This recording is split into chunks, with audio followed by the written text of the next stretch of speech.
आज हम बात करेंगे एक ऐसी जगह की जो मौत के मुंह से वापस आई और आज पूरी दुनिया के लिए एक मिसाल बन चुकी है। ये कहानी है काजीरंगा नेशनल पार्क की, एक ऐसी कहानी जिसमें कामयाबी है, संघर्ष है और कुदरत की बेमिसाल ताकत है। तो काजीरंगा इतना मशहूर क्यों है? देखिए, इसकी एक खास वजह है। यहाँ कुछ ऐसे शानदार जानवर एक साथ रहते हैं जिन्हें बिग 5 कहा जाता है, और इनका एक ही जगह पर होना इस पार्क को इकोलॉजी के लिहाज से बहुत ज्यादा जरूरी बना देता है। तो कौन है ये बिग 5? जरा सोचिए, दुनिया के 2/3 एक सींग वाले गैंडे यहीं काजीरंगा में हैं। सिर्फ यही नहीं, बंगाल टाइगर्स का सबसे घना बसेरा भी यहीं है। साथ में एशियाई हाथियों के बड़े बड़े झुंड, दुनिया के सबसे बड़े जंगली भैंसे और पूर्वी दलदली हिरण। मतलब सचमुच एक अविश्वसनीय नजारा है।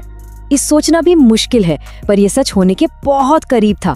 और यहीं से शुरू होती है काजीरंगा के बनने की कहानी, जो एक बहुत बड़े संकट से निकली। तो चलिए कहानी के पहले हिस्से में चलते हैं। काजीरंगा का जन्म हुआ ही एक खतरे की घंटी से था, जब इसका सबसे मशहूर जानवर यानी गैंडा बस गायब होने ही वाला था। तो ये सब हुआ कैसे? चलिए इस टाइमलाइन पर नजर डालते हैं। कहानी शुरू होती है 1904 में। लेडी कर्जन यहाँ घूमने आई, लेकिन उन्हें एक भी गैंडा नहीं दिखा। बस उनकी इसी चिंता ने कंजर्वेशन की एक लहर पैदा कर दी। अगले ही साल 1905 में इसे एक रिजर्व फॉरेस्ट बना दिया गया। फिर 1950 में इसका नाम बदलकर काजीरंगा वाइल्ड लाइफ सेंचुरी रखा गया, जो एक बहुत बड़ा कदम था। 1974 में इसे नेशनल पार्क का दर्जा मिला और आखिरकार 1985 में यूनेस्को ने इसे वर्ल्ड हेरिटेज साइट घोषित कर दिया। क्या सफर रहा है! तो ये तो थी इसके बनने की कहानी, पर काजीरंगा में ऐसा क्या है जो इसे इतना खास बनाता है? इसका राज छिपा है इसकी जमीन में और एक बहुत शक्तिशाली नदी में। काजीरंगा का दिल, इसकी धड़कन ब्रह्मपुत्र के बाढ़ के मैदान है। ये कोई आम जमीन नहीं है, ये एक ऐसा लैंडस्केप है जो हर साल मॉनसून में अपना रूप बदल लेता है।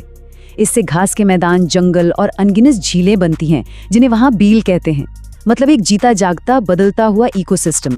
अब देखिए, ये जो बाढ़ है ना, ये एक दोधारी तलवार की तरह है। एक तरफ तो ये जिंदगी देती है, अपने साथ पोषक तत्वों से भरी मिट्टी लाती है, जिससे घास के मैदान हरे भरे हो जाते हैं, लेकिन दूसरी तरफ ये तबाही भी मचाती है। हर साल पार्क का 50 से 70% हिस्सा पानी में डूब जाता है और अब तक तो 84 स्क्वायर किलोमीटर से भी ज्यादा जमीन नदी में समा चुकी है। तो ये बनाने वाली भी है और बिगाड़ने वाली भी। और ये चार्ट देखिए, ये बताता है कि यहाँ का असली राजा कौन है। 52% यानी आधे से भी ज्यादा हिस्सा ऊंची घास के मैदान है। यही वो एलिफेंट ग्रास है जो गैंडों, हाथियों और हिरणों का पेट भरती है। इसके अलावा जंगल और पानी वाले इलाके हैं जो मिलकर इस पूरे इकोसिस्टम को पूरा करते हैं। तो इन कुदरती ताकतों और 100 साल की मेहनत का नतीजा क्या निकला? चलिए देखते हैं कि यहाँ के जानवरों की वापसी कितनी शानदार रही है। ये ग्राफ अपने आप में पूरी कहानी कह देता है। सोचिए, 1966 में सिर्फ 366 गैंडे थे और 2018 तक ये गिनती 2400 के पार पहुंच गई। ये कंजर्वेशन के इतिहास की सबसे बड़ी कामयाबियों में से एक है, इसमें कोई शक नहीं। और कहानी सिर्फ गैंडों पर खत्म नहीं होती। काजीरंगा पक्षियों के लिए भी किसी जन्नत से कम नहीं है। 550 से ज्यादा तरह के पंछी, कुछ यहीं के रहने वाले, कुछ हजारों मील दूर से आने वाले, सब यहाँ दर्ज किए गए हैं। चलिए जरा इन आंकड़ों पर भी एक नजर डाल लेते हैं। 38 तरह के मैमल्स, करीब 553 तरह के पक्षी, 105 तरह के रेप्टाइल्स और एम्फिबियंस और 42 तरह की मछलियां। मतलब ये सिर्फ बिग 5 का घर नहीं है, ये तो जैव विविधता का एक जीता जागता खजाना है। तो ये कामयाबी, ये कोई जादू नहीं है, इसके पीछे एक बहुत मजबूत सिस्टम है जिसने काजीरंगा को एक किले की तरह बना दिया है। इसकी सुरक्षा एक दो नहीं बल्कि कई लेयर्स में है। इसे नेशनल पार्क और टाइगर रिजर्व जैसे कानूनी दर्जे मिले हुए हैं और जमीन पर 1200 से ज्यादा लोग, स्पेशल एंटी पोचिंग टीम्स और 180 से ज्यादा कैंपों का एक पूरा नेटवर्क है जो दिन रात इस किले की हिफाजत करता है। लेकिन कहते हैं ना, हर किले में कोई ना कोई कमजोरी होती है और आज काजीरंगा को कुछ नए और मुश्किल खतरों का सामना करना पड़ रहा है जो इसकी दीवारों के बाहर से आ रहे हैं। तो चलिए अब इन चुनौतियों को समझते हैं। IUCN की ये रिपोर्ट एक बहुत ज़रूरी बात की तरफ इशारा करती है।